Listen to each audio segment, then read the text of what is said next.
Hello friends, welcome all of you to Jagriti online classes. मैं लोकेश टोगेशिया, आपका physics mentor, एक बार फिर से आप सभी का हार्दिक स्वागत करता हूं जागृति क्लासेस की ऑनलाइन फिजिक्स लेक्चर सीरीज में। तो बच्चों, हम लास्ट क्लास में पढ़ रहे थे कॉम्बिनेशन ऑफ कैपेसिटर्स, और कैपेसिटर्स के दो कॉम्बिनेशंस पढ़े थे हमने, series combination and parallel combination, ठीक है। और उस पर काफी सारी वेरियस प्रॉब्लम्स भी हम डिस्कस कर रहे थे, लेकिन due to lack of time, समय के अभाव में कुछ प्रॉब्लम्स जो थी वो हमारी बाकी रह गई थी, तो मैंने कहा था हम उसको नेक्स्ट क्लास में हमारी कंटिन्यू करेंगे। क्लियर? तो आइए उसी सीरीज में चलते हुए मैं आपको कुछ और कॉम्बिनेशन प्रॉब्लम्स बताता हूं कैपेसिटर्स की। देखिए किस तरह से अगर इस तरह का एक कॉम्बिनेशन आपके सामने आ जाए,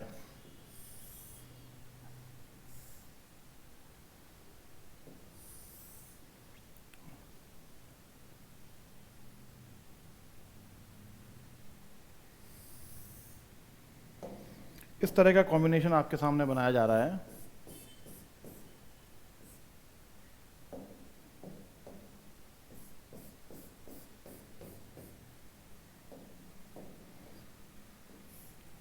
ये दो प्लेट्स हैं, कैपेसिटर प्लेट्स हैं, जिसका एरिया जो है वो कैपिटल ए है, और यहां से यहां की सेपरेशन डी है। इस डी सेपरेशन में और इन दोनों प्लेट्स के बीच में, प्लेट्स ऑफ कैपेसिटर के बीच में, यहां पर दो डिफरेंट डाइलेक्ट्रिक मीडियम्स, जिनका डाइलेक्ट्रिक कांस्टेंट है एप्सिलॉन R1 और एप्सिलॉन R2, फिल कर दिया गया है। इस तरह की प्लेट्स हैं आपके पास में। ये दो मेटलिक प्लेट्स हैं, कैपेसिटर प्लेट्स हैं, जिनके दो एंड्स हैं।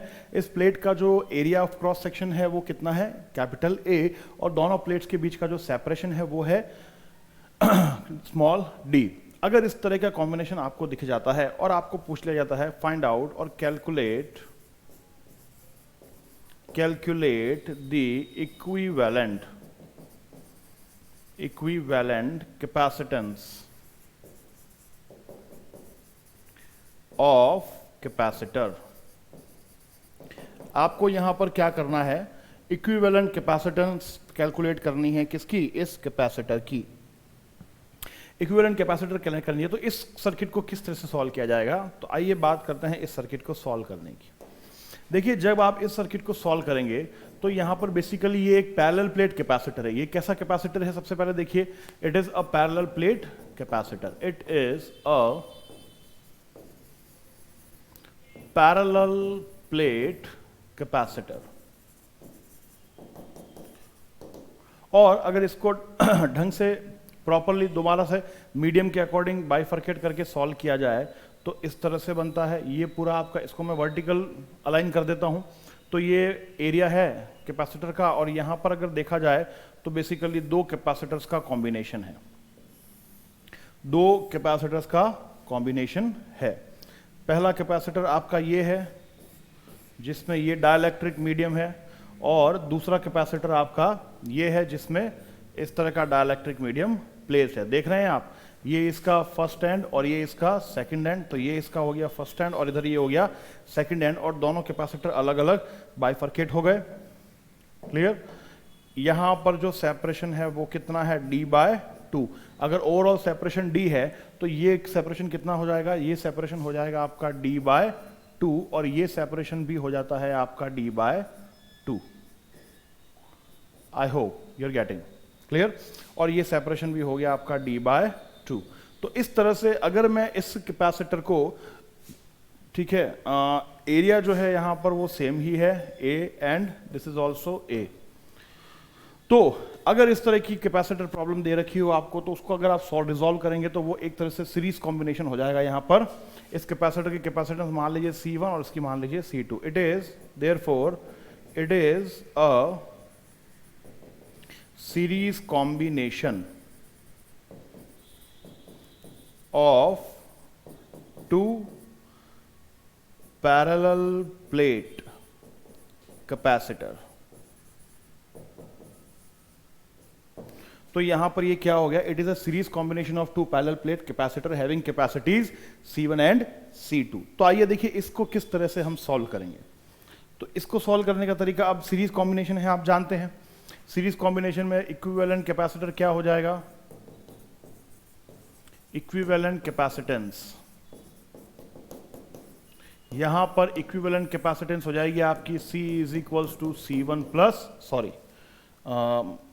मिस्टेकन, इक्विवेलेंट कैपेसिटेंस यहां पर हो जाती है आपकी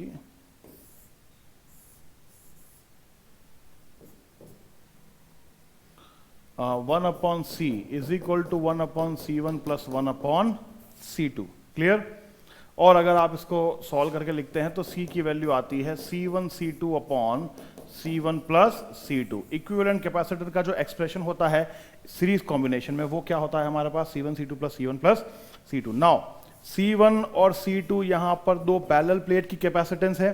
पैरेलल प्लेट की कैपेसिटी क्या होती है हमने पढ़ रखा है, A epsilon not by D। यहां पर हो जाएगा A epsilon naught epsilon R1 by D by 2। ये आपके C1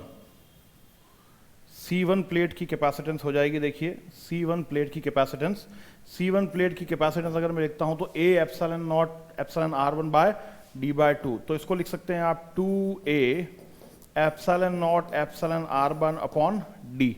ये C1 की कैपेसिटेंस हो जाएगी। और C2 की कैपेसिटेंस इसी तरह से हो जाएगी 2A epsilon naught epsilon R2 by D।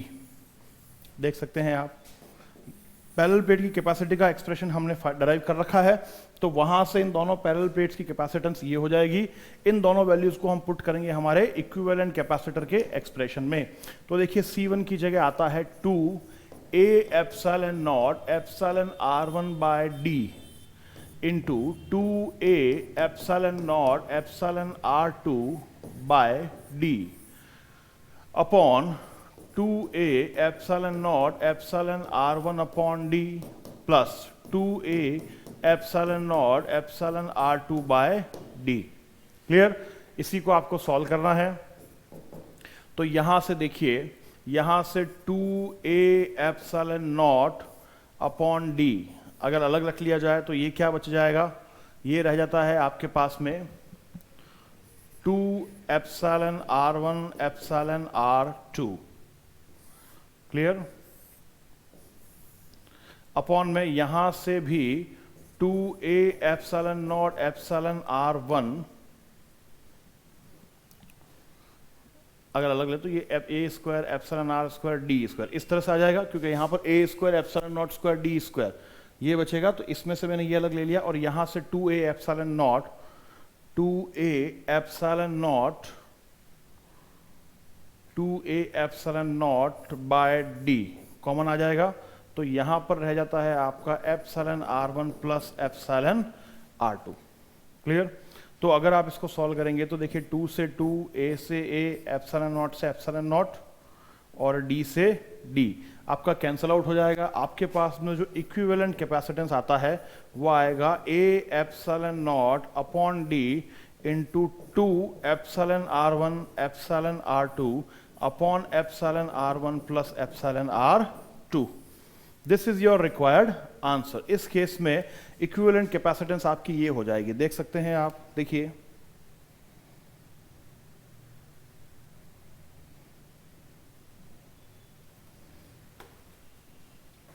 Clear? ये आपका आंसर हो जाएगा गाइस।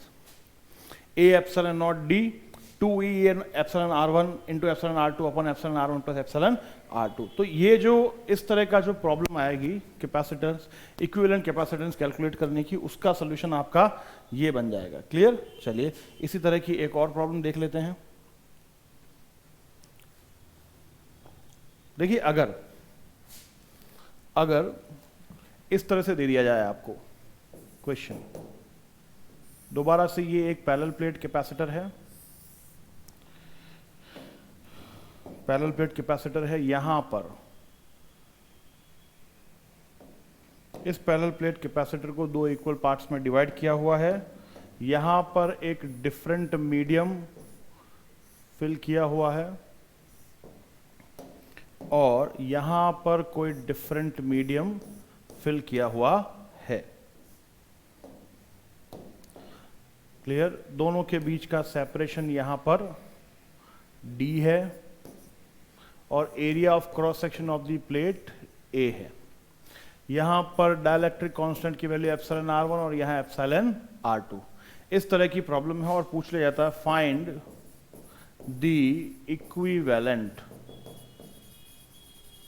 कैपेसिटेंस।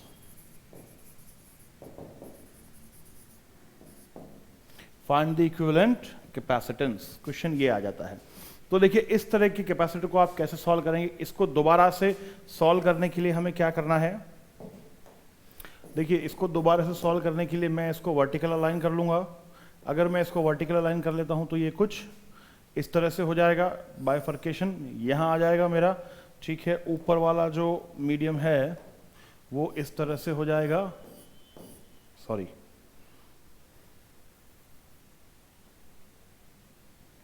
ऊपर वाला मीडियम हो जाएगा आपका एप्सिलॉन R1 और नीचे वाला मीडियम हो जाएगा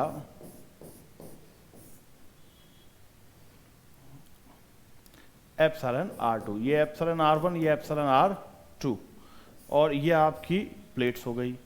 क्लियर, ये इनके बीच का सेपरेशन है D और टोटल एरिया जो है वो A/2। तो देखिए इस तरह से जब आप इसको वर्टिकली अलाइन करते हैं तो यहां पर हमें एक चीज समझ में आती है क्या, कि इसका जो रिजल्टेंट सर्किट बन रहा है वो कुछ इस तरह से बन रहा है।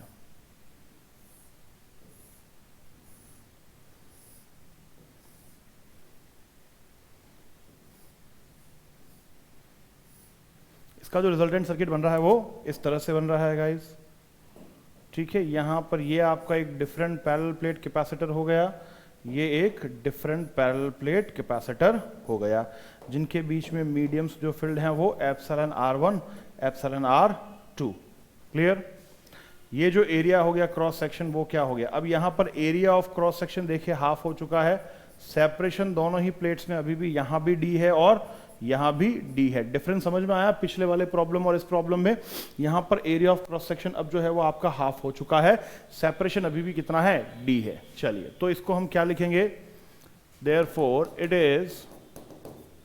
Is parallel combination, it is parallel combination of two parallel plate capacitor.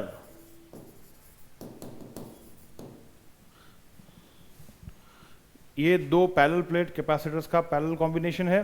Parallel combination में इक्विवेलेंट कैपेसिटेंस क्या होती है, C1 plus C2। C1 capacitance यहां पर क्या होगी, देखिए A epsilon naught epsilon R1 upon 2D। 2D क्यों, क्योंकि यहां पर एरिया A/2 है। और C2 क्या हो जाएगा आपका, A epsilon naught epsilon R2 upon 2D। दोनों कैपेसिटेंस हो गई, दोनों की वैल्यू को आप फॉर्मूले में पुट कर दीजिए तो आपके पास में कैपेसिटेंस क्या आ जाएगी, रिजल्टेंट कैपेसिटेंस जो है वो आ जाएगी A epsilon naught epsilon R1 upon 2D plus A epsilon naught epsilon R2 upon 2D। देखिए A epsilon naught epsilon R1 upon 2D plus A epsilon naught epsilon R2 upon 2D। तो इसको अगर आप solve करेंगे तो क्या हो जाएगा, A epsilon not upon 2D common आ गया और अंदर क्या रह गया, epsilon R1 plus epsilon R2। This is your required result. ये आपकी इक्विवेलेंट कैपेसिटेंस यहां पर आ चुकी है। देख लीजिए ये आपकी इक्विवेलेंट क्या हो गई, कैपेसिटेंस हो गई। तो इस तरह की प्रॉब्लम को हम इस तरह से डील कर सकते हैं। क्लियर, देख लीजिए। नाउ इसी तरह से एक प्रॉब्लम और है, यहां पर एक क्वेश्चन और बनता है कुछ इस तरह से। डिफरेंट कैपेसिटर्स हैं ये,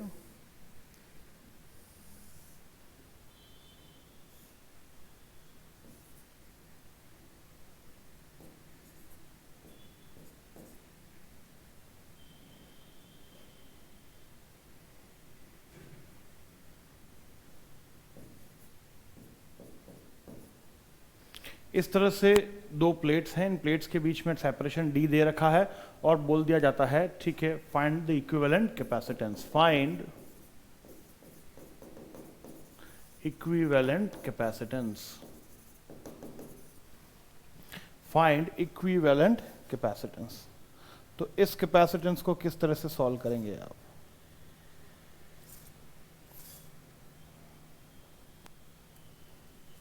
देखिए यहां पर इसको सॉल्व करने के लिए हमें क्या करना होगा, इसको सॉल्व करने के लिए आपको करना होगा ये कि इन दोनों ही पॉइंट्स को एक बैटरी से कनेक्ट करें। जब इन दोनों पॉइंट्स को क्या करेंगे, एक बैटरी से कनेक्ट करेंगे, तो सॉरी, इस बैटरी का, ये बैटरी पॉजिटिव टर्मिनल से कनेक्ट है और इस वाली साइड नेगेटिव टर्मिनल से कनेक्ट है, तो इस वाली प्लेट पर पॉजिटिव, इस वाली प्लेट पर भी कौन सा चार्ज, पॉजिटिव, इस वाली प्लेट पर नेगेटिव, इस वाली प्लेट पर भी कौन सा चार्ज, नेगेटिव। आप देख रहे हैं, क्लियर? जब आप देख रहे हैं तो यहां पर बेसिकली दो कैपेसिटर्स बन रहे हैं, क्योंकि पॉजिटिव नेगेटिव प्लेट के बीच में ही कैपेसिटर होता है। एक कैपेसिटर पैरेलल प्लेट कैपेसिटर बन रहा है यहां पर, दूसरा पैरेलल प्लेट कैपेसिटर बन रहा है यहां पर। बीच वाले स्पेस में कैपेसिटर नहीं बनेगा गाइस, ध्यान रखिएगा। क्यों? क्योंकि नेगेटिव नेगेटिव प्लेट्स, दोनों नेगेटिव प्लेट्स हैं, दोनों सिमिलर चार्ज की प्लेट्स होती हैं, तो वहां पर कैपेसिटर फॉर्मेशन नहीं होता। और इसको जब आप सॉल्व करते हैं, इसको जब आप इक्विवेलेंट सर्किट में सॉल्व करते हैं, तो ये सर्किट कुछ इस तरह से बन जाता है।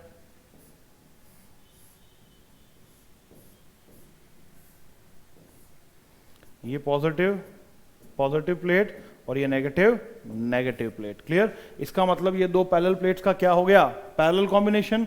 ये भी दो पैरेलल प्लेट्स का क्या हो जाता है हमारे पास, पैरेलल कॉम्बिनेशन। तो इनका रिजल्टेंट कैपेसिटेंस क्या हो जाएगी, C1 प्लस C2। दोनों के बीच में मीडियम एयर ही है, तो ये A epsilon not by D plus A epsilon not by D, capacitance हो जाती है 2A epsilon not by D। This is your final answer. Simple, बिल्कुल सिंपली यहां पर ये सॉल्व हो जाएगा, क्योंकि दोनों के बीच में एयर मीडियम है और दोनों पैरेलली कंबाइंड है, तो यहां पर रिजल्टेंट कैपेसिटेंस हो जाती है आपकी 2A epsilon not by D। देख सकते हैं आप।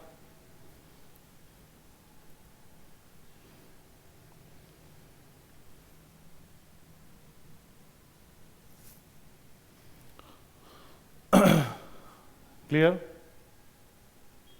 अगर इसी तरह से एक और इसी सीक्वेंस में अगर आपको प्लेट्स इस तरह से अरेंज दी हुई मिल जाएं, तो भी कोई इशू नहीं होना चाहिए।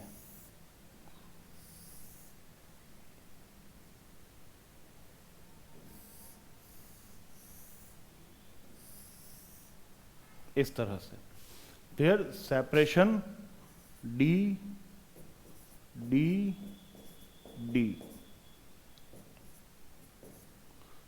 इस तरह से इक्विवेलेंट कैपेसिटेंस आपको निकालना है। Find equivalent capacitance.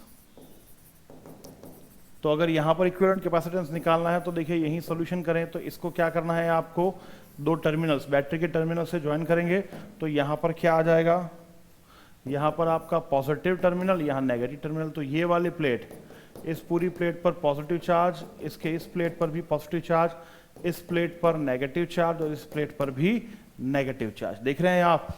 तो इस केस में यहां पर गाइस तीन कैपेसिटर बन रहे हैं हमारे पास। पहला ये पॉजिटिव नेगेटिव, दूसरा ये पॉजिटिव नेगेटिव और तीसरा ये positive negative. I hope it is clear. तो इस तरह से ये तीन कैपेसिटर बनेंगे, तो इनका भी जो कॉम्बिनेशन होगा वो पैरेलल कॉम्बिनेशन ही होगा इस तरह से।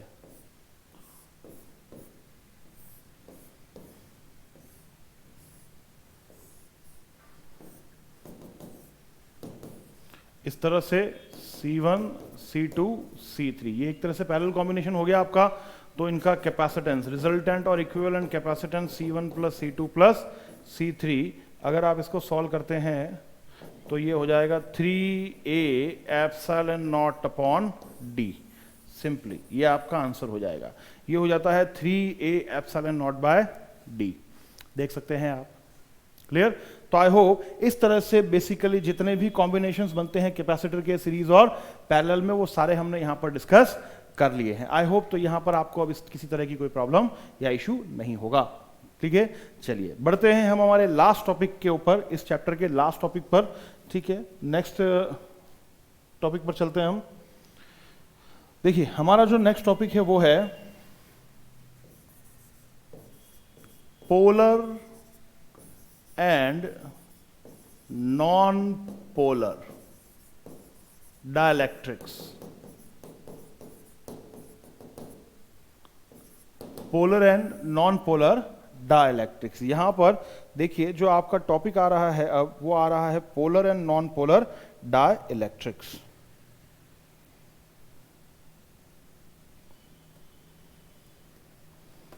Polar and non polar dielectric को समझने के लिए सबसे पहले यहां पर हम लिखते हैं dielectric medium.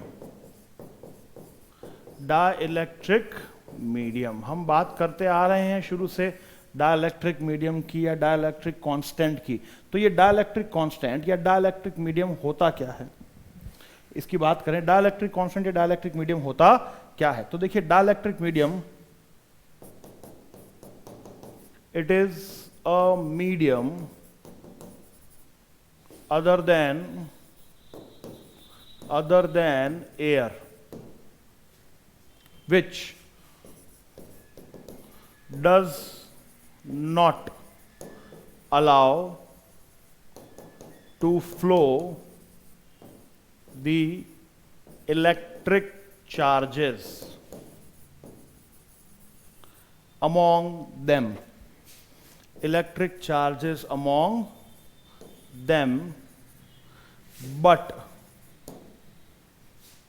also show some electric effect.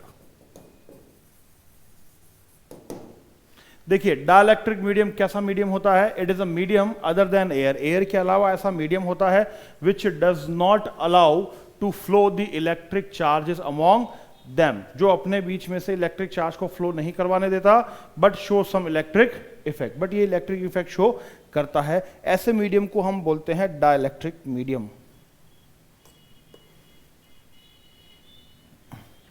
Clear. अब डाइलेक्ट्रिक मीडियम में जो मॉलिक्यूल्स होते हैं, मीडियम के जो पार्टिकल्स या मॉलिक्यूल्स होते हैं, देखिए इस मीडियम के पार्टिकल्स या मॉलिक्यूल्स होते हैं वो दो तरह के होते हैं। First one is non polar dielectric molecule, second one is polar dielectric molecule.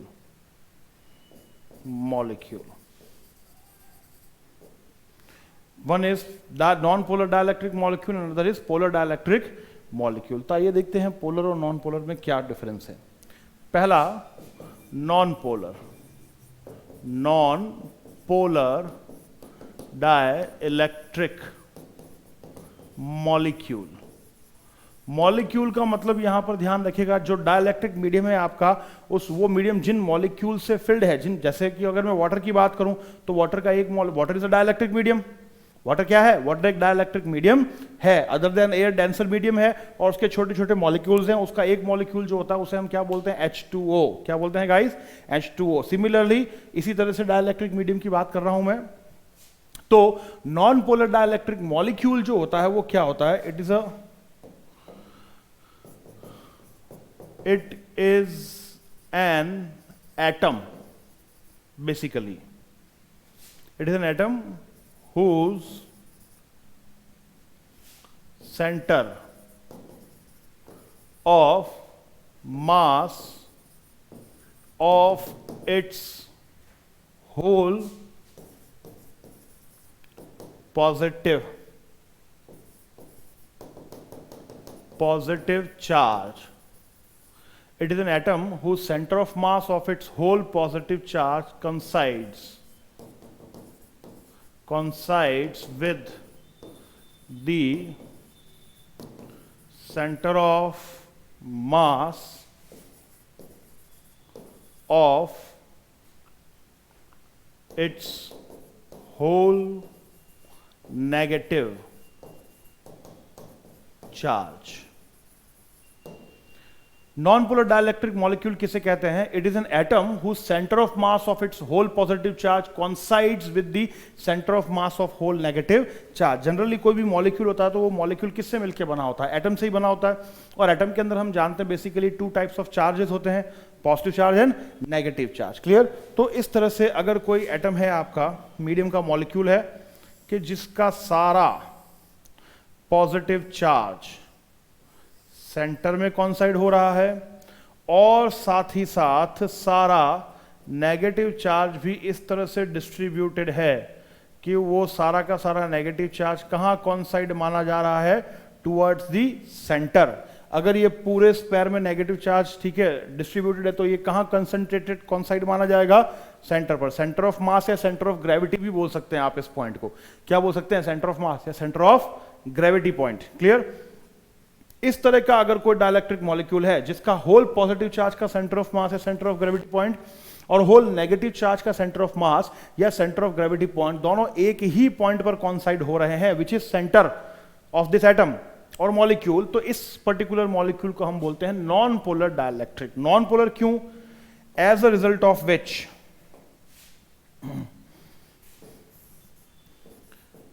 as a result of its net electric dipole moment is 0। तो इस रिजल्ट के तौर पर इसका जो नेट डाइपोल इलेक्ट्रिक मोमेंट होगा वो क्या होगा? 0 होगा guys. P vector is 0। Net dipole moment, क्योंकि डाइपोल क्या होता है? Combination of two charges having equal magnitude but opposite direction and separated by a small distance. तो देखिए यहां पर दो इक्वल मैग्नीट्यूड और ऑपोजिट नेचर के चार्जेस तो हैं, जितना पॉजिटिव चार्ज है उतना नेगेटिव चार्ज है, लेकिन इन दोनों के सेंटर ऑफ मासेस और सेंटर ऑफ ग्रेविटीज के बीच में जो सेपरेशन है वो 0 है। जो 2a की वैल्यू होगी वो यहां पर क्या होगी? 0 होगी। इस वजह से as a result of it the net electric dipole moment of this type of non polar dielectric molecule is 0। इसी वजह से इस मॉलिक्यूल को कहा जाता है नॉन पोलर। क्या कहा जाता है? Non polar, because it does not makes any type of dielectric और डाइपोल, इलेक्ट्रिक डाइपोल। ये किसी तरह का कोई इलेक्ट्रिक डाइपोल कंस्ट्रक्ट नहीं करते हैं। इनको हम बोलते हैं non polar dielectric molecules. Clear? चलिए, इसी तरह से तो इसके ऑपोजिट में सेकंड वो आ जाते हैं पोलर डाइलेक्ट्रिक मॉलिक्यूल। सॉरी, इसका अगर मैं एग्जांपल दूं आपको तो इसका एग्जांपल हो जाएगा गाइस CO या O2। CO कार्बन मोनोऑक्साइड और O2 ऑक्सीजन। कार्बन मोनोऑक्साइड और ऑक्सीजन के जो मॉलिक्यूल्स होते हैं वो नॉन पोलर डाइलेक्ट्रिक मॉलिक्यूल्स हैं। ठीक है, ठीक है। इन दोनों के बीच में इनके सेंटर ऑफ मासेस जो है एक्सेट्रा और भी आगे, ठीक है, डायटोमिक गैसेस आ जाएंगे आपके पास में, जिनके मॉलिक्यूल्स जो है वो क्या होंगे? नॉन पोलर डायटोमिक्स होंगे। Carbon monoxide and oxygen O2। चलिए नेक्स्ट हम देखते हैं पोलर डाइलेक्ट्रिक मॉलिक्यूल्स। तो पोलर डाइलेक्ट्रिक मॉलिक्यूल्स क्या हो गए? Basically those atoms whose center of mass of its whole positive charge, center of mass of its whole positive charge and center of mass of its whole negative charge,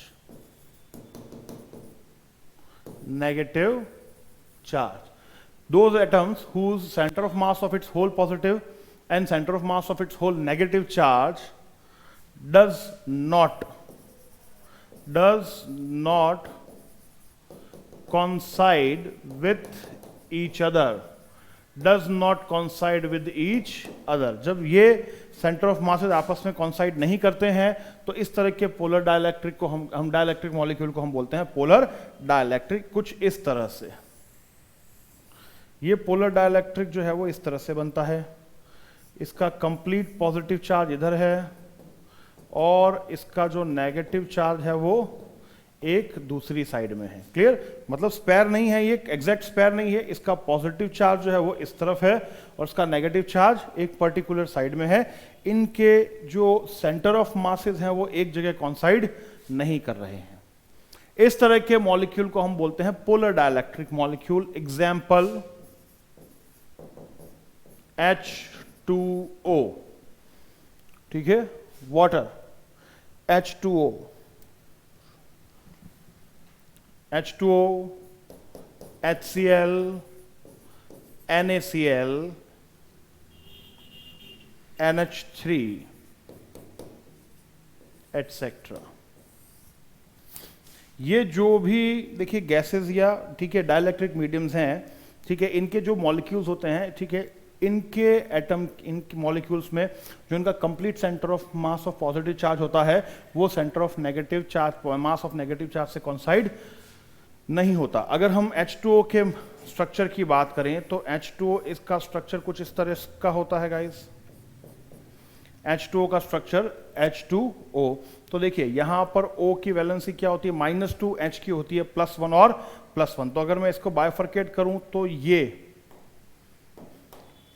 यहां पर एक dipole moment construct कर रहे होते हैं P1, और इस तरह से यहां पर भी एक डाइपोल मोमेंट कंस्ट्रक्ट हो रहा होता है P2, क्योंकि इसकी वैलेंसी -2 होती है। तो -2 को हम -1 और -1 में बाइफरकेट कर दें और इनकी वैलेंसी +1 +1, तो -1 +1 एक डाइपोल बना रहा है, इधर -1 और +1 एक डाइपोल बना रहा है, तो दो डाइपोल बन रहे हैं जिनका नेट डाइपोल मोमेंट P इस तरफ कंस्ट्रक्ट होता है P1 + P2। तो यहां पर ये H2O का क्या है, नेट डाइपोल मोमेंट बनता है, यहां पर इलेक्ट्रिक डाइपोल मोमेंट। इस वजह से इस तरह के मॉलिक्यूल को हम बोलते हैं पोलर डाइलेक्ट्रिक मॉलिक्यूल। इस वजह से इस मॉलिक्यूल को कहा जाता है पोलर डाइलेक्ट्रिक मॉलिक्यूल। तो ये दो तरह के मॉलिक्यूल्स होते हैं guys, polar dielectric and non polar dielectric molecules, देख सकते हैं आप। क्लियर? आई होप यहां तक की बात आपको समझ में आई होगी।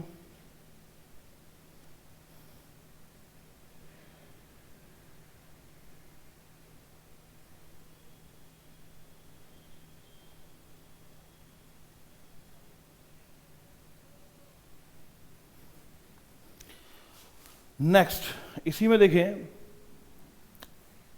नेक्स्ट जो टॉपिक आता है हमारा वो आता है polarization. Polarization of non polar dielectric molecule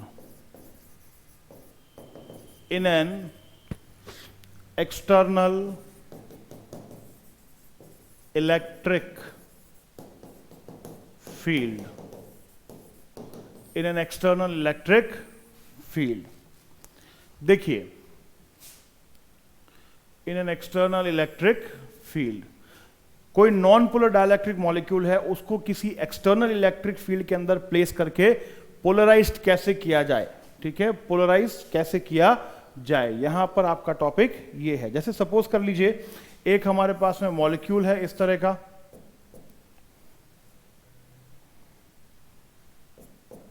ये क्या है, ये आपका नॉन पोलर मॉलिक्यूल है। क्यों है नॉन पोलर? क्योंकि उसका सारा पॉजिटिव चार्ज जो है वो कंसंट्रेटेड है over the centre of negative charge. अगर मैं इसको क्या करता हूं, एक पैरेलल प्लेट, ठीक है, कैपेसिटर ले लेता हूं, मान लीजिए पैरेलल प्लेट कैपेसिटर के बीच में जो रीजन होता है वहां पर जो हम जानते हैं इलेक्ट्रिक फील्ड इंटेंसिटी जो होती है वो कांस्टेंट होती है। अगर हमने एयर भर रखा है तो मैंने मान लिया कि इन दो प्लेट्स के बीच में, कैपेसिटर की दो प्लेट्स के बीच में एयर मीडियम है, तो इलेक्ट्रिक फील्ड इंटेंसिटी जो है वो E0 है। इसको हम बोलेंगे external electric field, external electric field. तो यहां पर हमने क्या किया है, कैपेसिटर की दो प्लेट्स ली है, इस प्लेट पर पॉजिटिव चार्ज यूनिफॉर्मली डिस्ट्रीब्यूटेड है, इस प्लेट पर नेगेटिव चार्ज डिस्ट्रीब्यूटेड है। इसकी वजह से प्लेट के बीच में जो इलेक्ट्रिक फील्ड सेटअप हुई है वो भी कैसी है, uniform, sigma by epsilon not. आप जानते हैं यहां पर sigma by epsilon not. External electric field की वैल्यू अगर लिखनी हो तो क्या लिखेंगे आप, सिग्मा बाय एप्सिलॉन नॉट। हम पहले कैलकुलेट कर चुके हैं इस चीज को। चलिए, अगर मैं इस प्लेट के बीच में इस तरह के एक डाइलेक्ट्रिक मॉलिक्यूल को प्लेस कर देता हूं, ये एक डाइलेक्ट्रिक मॉलिक्यूल है, मैंने इस प्लेट के बीच में क्या कर दिया, इस डाइलेक्ट्रिक मॉलिक्यूल को यहां पर प्लेस कर दिया गाइस। अगर मैंने इस डाइलेक्ट्रिक मॉलिक्यूल को यहां प्लेस कर दिया तो क्या होगा, देखिए इस मॉलिक्यूल का जितना भी नेगेटिव चार्ज है, क्या वो इस पॉजिटिव प्लेट के चार्ज की तरफ अट्रैक्ट हो जाएगा, और जितना भी पॉजिटिव चार्ज है इस डाइलेक्ट्रिक मॉलिक्यूल का, वो सारा का सारा इस नेगेटिव प्लेट के चार्ज की तरफ अट्रैक्ट होगा। बिल्कुल। तो नेक्स्ट सिचुएशन यहां पर क्या बनेगी, देखिए कुछ देर बाद नेक्स्ट सिचुएशन कुछ इस तरह की बन जाएगी कि आपका ये जो मॉलिक्यूल है इस एक्सटर्नल इलेक्ट्रिक फील्ड के इफेक्ट में, एक्सटर्नल इलेक्ट्रिक फील्ड के इफेक्ट में पोलराइज्ड हो जाएगा। पोलराइज्ड क्यों हो जाएगा, क्योंकि सारा पॉजिटिव चार्ज इस तरफ डिस्प्लेस हो जाएगा और इसका सारा नेगेटिव चार्ज है वो इस तरफ डिस्प्लेस हो जाएगा। क्योंकि देखिए यहां पर इलेक्ट्रोस्टैटिक फोर्स अप्लाई होगा, तो इलेक्ट्रोस्टैटिक फोर्स अप्लाई होने की वजह से, ठीक है, सेंटर ऑफ मासेस जो है पॉजिटिव चार्ज के वो इस तरफ शिफ्ट हो जाएगा, और सॉरी उल्टा लिखा है हमने, हाँ, इलेक्ट्रोस्टैटिक फोर्स अप्लाई होने की वजह से यहां पर क्या होगा, इलेक्ट्रोस्टैटिक फोर्स अप्लाई होने की वजह से, एग्जिस्ट करने की वजह से सारा नेगेटिव चार्ज जो कि है वो पॉजिटिव चार्ज की तरफ अट्रैक्ट हो जाएगा, और सारा पॉजिटिव चार्ज जो है आपका वो नेगेटिव चार्ज की तरफ अट्रैक्ट हो जाएगा। तो इस सेंस में आपका ये जो नॉन पोलर डाइइलेक्ट्रिक मॉलिक्यूल है ये पोलराइज्ड हो जाता है। ये क्या हो जाता है, पोलराइज्ड हो जाता है। इस प्रोसेस को हम बोलते हैं polarization of non polar dielectric molecule in an external electric field. Clear, इसको कहा जाता है गाइस, ठीक है, polarization of non polar dielectric molecule in an external field.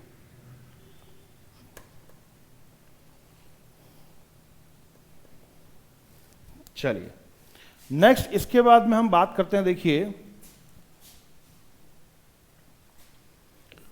Reduction of electric field intensity, reduction of electric field intensity due to placing a dielectric slab, due to a dielectric slab in an external electric field, in an external electric field, in an external electric field. ठीक है, देखिए अगर हम इस तरह का एक dielectric molecule की बजाय क्या कर दें, एक पूरी डाइलेक्ट्रिक स्लैब प्लेस कर दें, क्या प्लेस कर दें, डाइलेक्ट्रिक स्लैब प्लेस कर दें, तो आपकी जो एक्सटर्नल इलेक्ट्रिक फील्ड है वो रिड्यूस हो जाती है, कुछ अमाउंट से कम हो जाएगी। कैसे कम होगी उसके ऊपर चर्चा करते हैं। देखिए सपोज करिए ये आपकी एक कैपेसिटर प्लेट है, इस कैपेसिटर प्लेट में यहां पर क्या है, पॉजिटिव चार्ज है और यहां नेगेटिव चार्ज है। तो यहां पर जो इलेक्ट्रिक फील्ड इंटेंसिटी है उसकी डायरेक्शन जो है वो क्या है, from positive charge to negative charge. Positive से नेगेटिव होती है डायरेक्शन हमेशा, क्लियर, और उसकी वैल्यू कांस्टेंट है जो कि कितनी है, ई नॉट। क्या है, ई नॉट। नाउ अब इस प्लेट के अंदर या इस प्लेट के बीच में ये जो खाली स्पेस है आपका, ये कौन सा स्पेस है, एयर। ये कौन सा स्पेस है, एयर। इस एयर स्पेस में हम क्या करते हैं, एक डाइलेक्ट्रिक मीडियम की स्लैब प्लेस्ड कर देते हैं। स्लैब का मतलब समझ गए आप, टुकड़ा। डाइलेक्ट्रिक का मतलब कोई भी denser medium other than air, जैसे ग्लास ही ले लीजिए, क्या ले लीजिए, ग्लास, या आप कोई भी दूसरा मीडियम ले लीजिए। तो क्या हो जाएगा, अगर मैं यहां पर देखिए एक स्लैब प्लेस्ड कर देता हूं इस तरह से,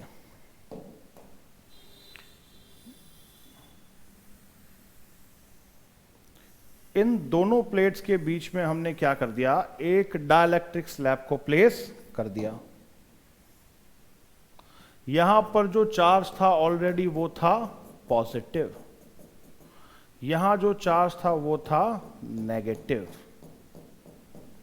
अब ये जो स्लैब होगी, ये स्लैब क्या होगी गाइस, ये स्लैब कुछ इस तरह से होगी कि इसके अंदर मॉलिक्यूल्स होंगे, positive negative, positive negative, positive negative. ये नॉन पोलर डाइलेक्ट्रिक स्लैब है, तो इसके centre of mass of molecule के पॉजिटिव और नेगेटिव के सेंटर ऑफ मास सारे क्या हैं, अभी क्या है, अभी एटम मोमेंट सारे के सारे कॉन्साइड हो रखे हैं। एटम मोमेंट सारे के सारे मॉलिक्यूल्स के पॉजिटिव और नेगेटिव चार्ज के सेंटर ऑफ मासेस जो हैं वो कॉन्साइड हैं, तो ये नॉन पोलर है, ये इस तरह से नॉन पोलर है। देख लीजिए, खूब सारे मॉलिक्यूल्स हो सकते हैं, मैं कुछ ही बना रहा हूं, positive negative, positive negative, positive negative, इस तरह से। क्लियर। अब देखिए एक्सटर्नल इलेक्ट्रिक फील्ड जो थी हमारी वो ये थी ई नॉट। जब हमने इसको इसके अंदर प्लेस कर दिया, ठीक है, तो प्लेस करने पर क्या हो जाएगा, ये सारे जो मॉलिक्यूल्स हैं आपके, नेक्स्ट स्टेप क्या होगा, ये सारे मॉलिक्यूल्स जो होंगे ये भी क्या हो जाएंगे गाइस, ये भी आपके पोलराइज हो जाएंगे। पोलराइज हो जाएंगे तो नेक्स्ट कंडीशन क्या बनेगी, देखिए यहां पर ये आपकी कैपेसिटिव प्लेट है, पहले ही इसके ऊपर पॉजिटिव चार्ज है, ये आपकी नेगेटिव चार्ज प्लेट है, और इसके बीच में यहां पर ये कोई स्लैब रखी हुई है।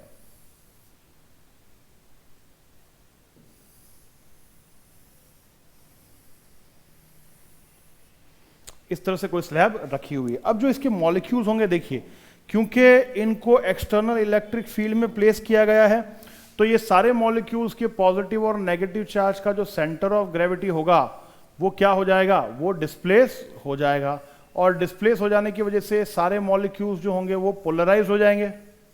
सारे मॉलिक्यूल्स क्या होंगे, यहां पर पोलराइज्ड हो जाएंगे। देख लीजिए, सारे मॉलिक्यूल्स यहां पर आपके पोलराइज्ड हो जाएंगे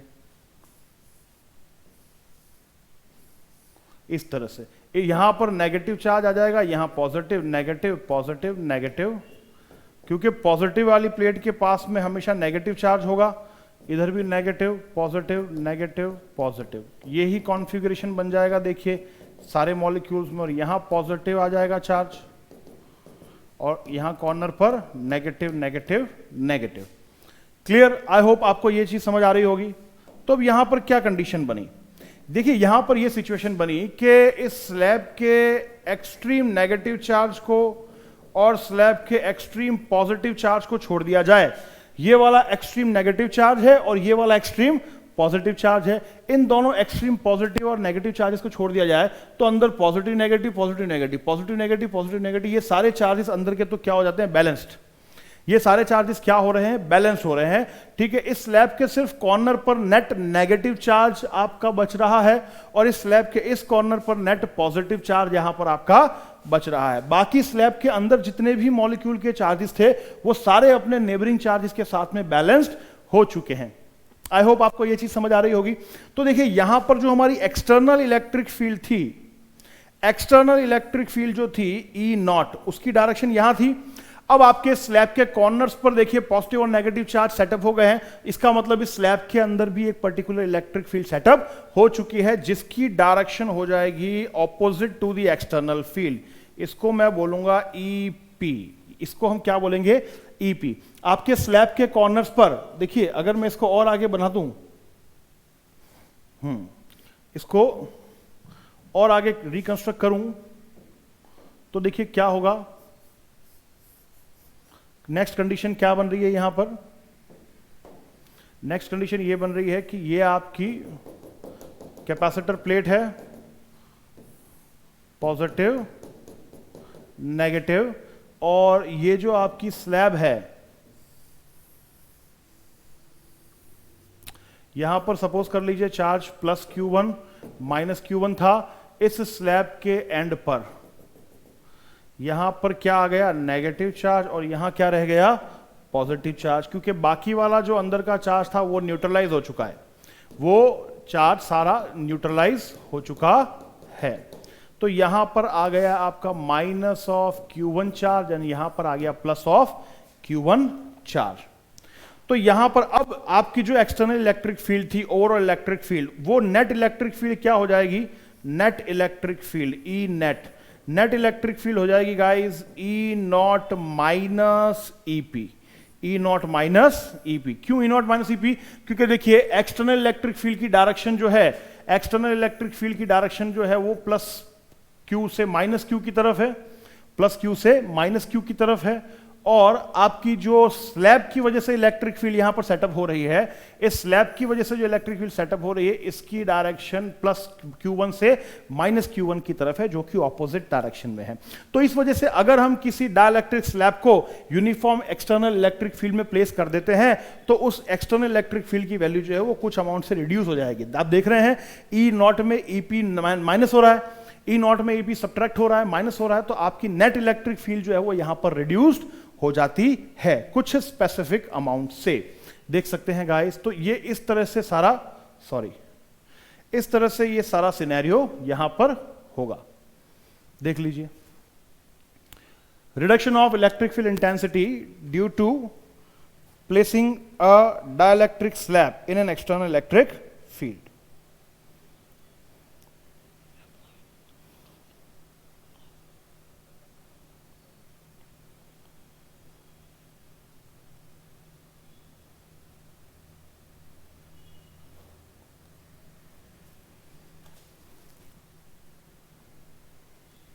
चलिए, क्लियर है, आई होप आपको यहां तक ये बात समझ आई होगी। नेक्स्ट, अब यहां से इस डाइलेक्ट्रिक मीडियम से या पर्टिकुलर डाइलेक्ट्रिक मीडियम से रिलेटेड कुछ डेफिनेशंस देखते हैं, ठीक है, इंपॉर्टेंट है। पहली, first is dielectric constant, dielectric constant,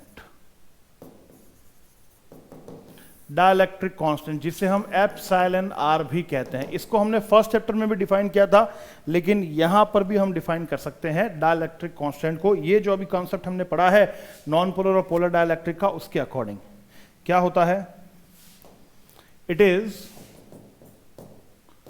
is the ratio of, it is the ratio of external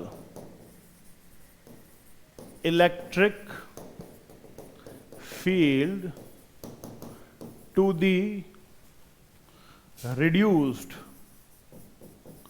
amount of electric field after placing the dielectric slab in it। Dielectric constant epsilon R को हम किस तरह से define करते हैं, it is the ratio of external electric field to the reduce amount of electric field after placing dielectric slab in it. माने देखिए, dielectric constant को एप्सिलॉन आर या के दोनों से ही डिनोट किया जाता है, के से भी डिनोट किया जाता है।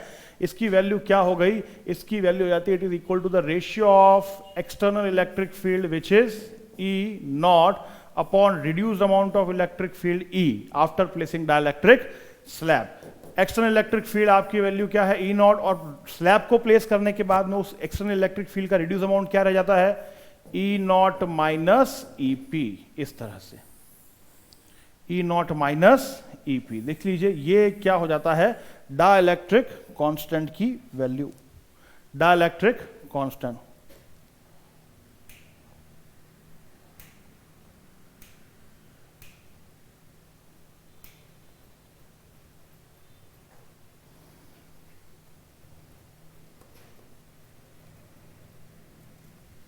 चलिए, क्लियर। नेक्स्ट, इसी के नीचे लिखता हूं मैं, डाइलेक्ट्रिक कांस्टेंट हो गया। नेक्स्ट हम लिखते हैं, देखिए second point, polarisation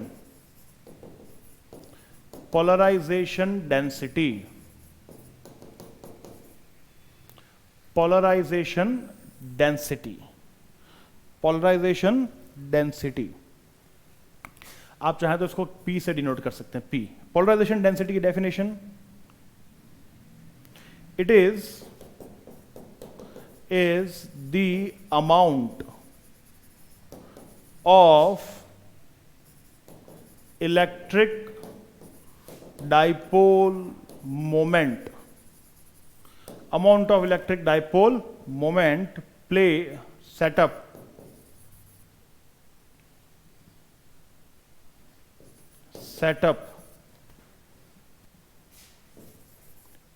per unit volume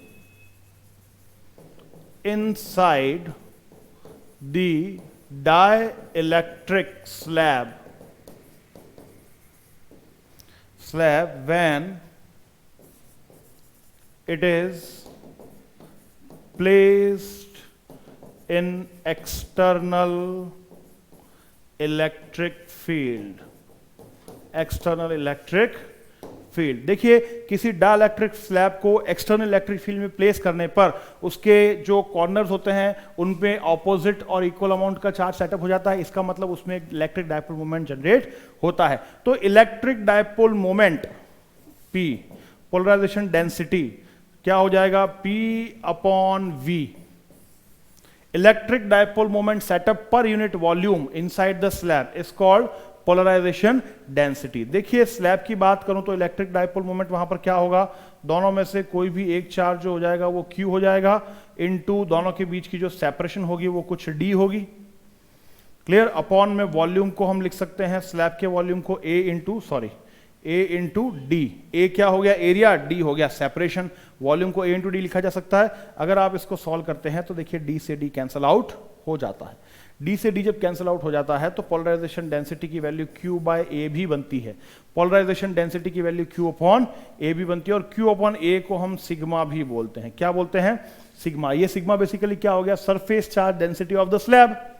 surface charge density of the slab. Clear? तो ध्यान रखेगा, polarization density guys, polarization density P is nothing but surface charge density of dielectric slab. Sigma P के equal आती है, surface charge density के equal आती है polarisation density.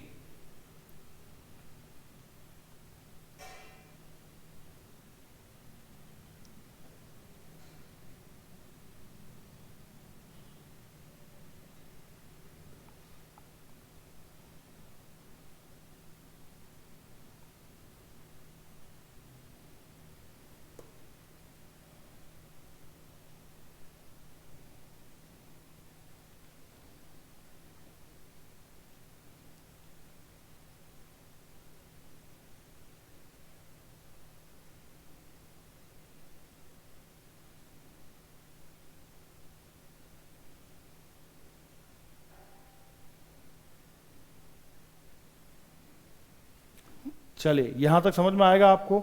इसी सीक्वेंस में थर्ड पॉइंट और आता है हमारे पास. Third point, electric susceptibility.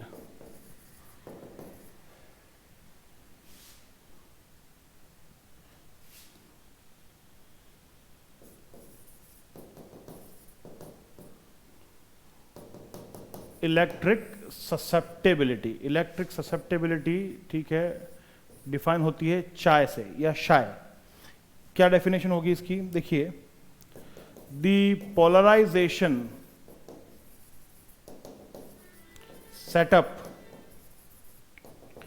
Inside the dielectric slab after placing it in external electric field. The polarization setup inside the dielectric slab is directly proportional to the reduced amount of electric field. देखिए, various observations से ये मालूम पड़ता है कि जो polarisation या polarisation density है, ठीक, डेंसिटी जो है जो कि स्लैब की होती है वो डायरेक्टली प्रोपोर्शनल होती है to the reduced amount of electric field setup in the external electric field. External electric field slab रखने के बाद जिस अमाउंट से रिड्यूस हो जाती है उस अमाउंट के डायरेक्टली प्रोपोर्शनल होती है। यहां से जब हम प्रोपोर्शनलिटी का साइन हटाते हैं तो यहां पर कांस्टेंट आते हैं, लेकिन यहां पर एक कांस्टेंट नहीं आता है। इसको डायमेंशनली इक्वेट करने के लिए कांस्टेंट जो आते हैं वो दो आते हैं। एक आता है आपका epsilon not which is electric permittivity, और दूसरा आता है x. X is called electric susceptibility. तो यहां से P इज इक्वल टू क्या हो जाता है, एक्स एप्सिलॉन नॉट E, और इस x को हम बोलते हैं guys P upon epsilon naught into E। This is called electric susceptibility.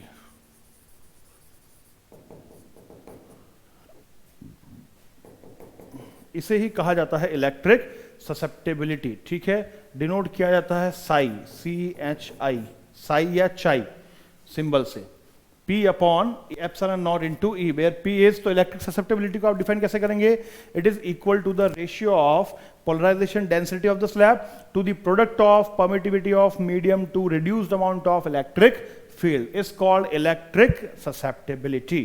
देख लीजिए, electric susceptibility.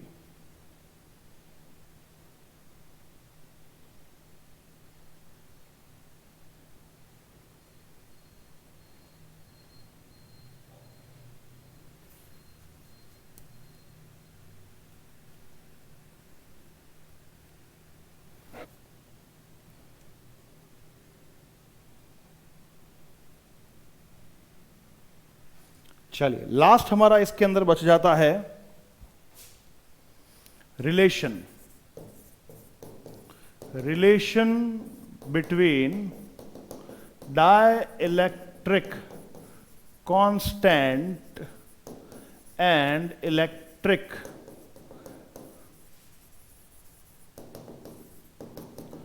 Susceptibility X।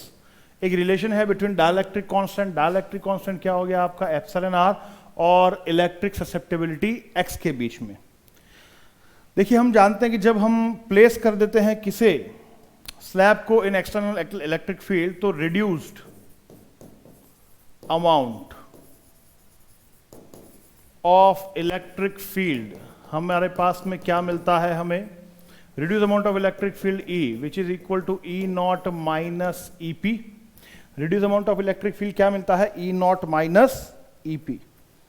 Clear, reduce amount क्या मिलता है, E naught minus EP। Clear है। नाउ अब देखिए, E नॉट जो है वो क्या है, स्लैब प्लेट्स के बीच की electric field which is sigma upon epsilon naught, minus EP क्या है, ठीक है, electric field at the edges of the slab, वो हो जाती है sigma P upon epsilon naught. ये E नॉट को मैं लिख सकता हूं सिग्मा बाय एप्सिलॉन नॉट, और EP को लिख सकता हूं sigma P by epsilon naught, where sigma P is what, sigma P is nothing but, देखिए जो चार्जेस हैं वो तो कॉर्नर्स पर है ना, अंदर कोई चार्ज नहीं है डाइलेक्ट्रिक के, इसलिए आप एप्सिलॉन M नहीं लेंगे, एप्सिलॉन नॉट ही लेंगे। Sigma P is what, surface charge density of the slab. तो इस E को अगर हम सॉल्व करते हैं तो sigma minus sigma P upon epsilon naught, ये लिखा जा सकता है।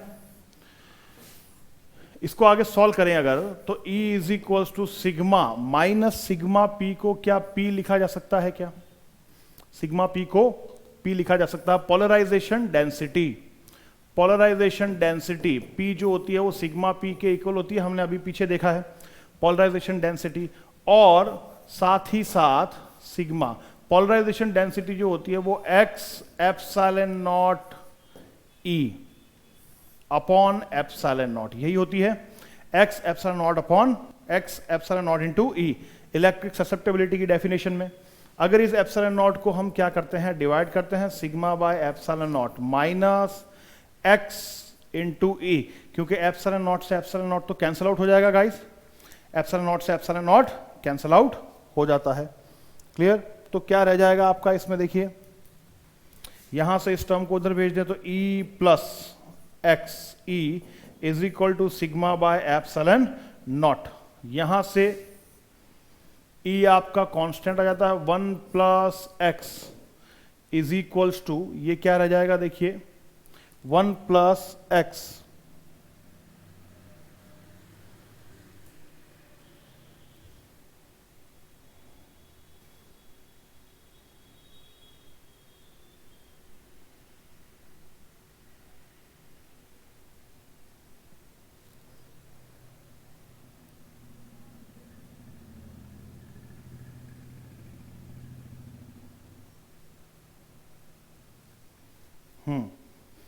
E plus X E is equal to sigma epsilon naught. Sigma epsilon naught क्या हो गई आपकी?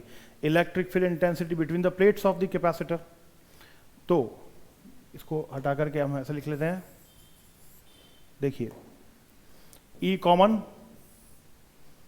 1 plus X is equal to sigma by epsilon naught. तो ये हो गया E 1 प्लस एक्स, इसको आप लिख सकते हैं E नॉट, और 1 प्लस एक्स ये हो जाएगा E not by E. 1 plus x E not by E हो जाता है एप्सिलॉन आर। 1 प्लस एक्स जो है आपका वो बन जाता है एप्सिलॉन आर। ये फाइनली हमारे पास में रिलेशन आ जाता है between dielectric constant and electric susceptibility. Clear? Sigma by epsilon not को हम E नॉट लिख सकते हैं, reduce initial amount of electric field intensity. तो गाइस देखिए इस तरह से ये वाला टॉपिक हमारा यहाँ पर कंप्लीट होता है, और हमारा जो चैप्टर नंबर 2 है इलेक्ट्रिक पोटेंशियल इलेक्ट्रिक कैपेसिटेंस, वो भी यहाँ पर ओवरऑल कंप्लीट हो जाता है। क्लियर? नेक्स्ट क्लास में हम हमारे 3rd चैप्टर की ओर चलेंगे, which is nothing but current electricity. Clear है? तब तक के लिए be at your home, be safe, पढ़ते रहिए, आगे बढ़ते रहिए, और अपना प्यार जागृति क्लासेस के साथ इसी प्रकार से बनाए रखिए। Thank you guys, have a nice day, thank you.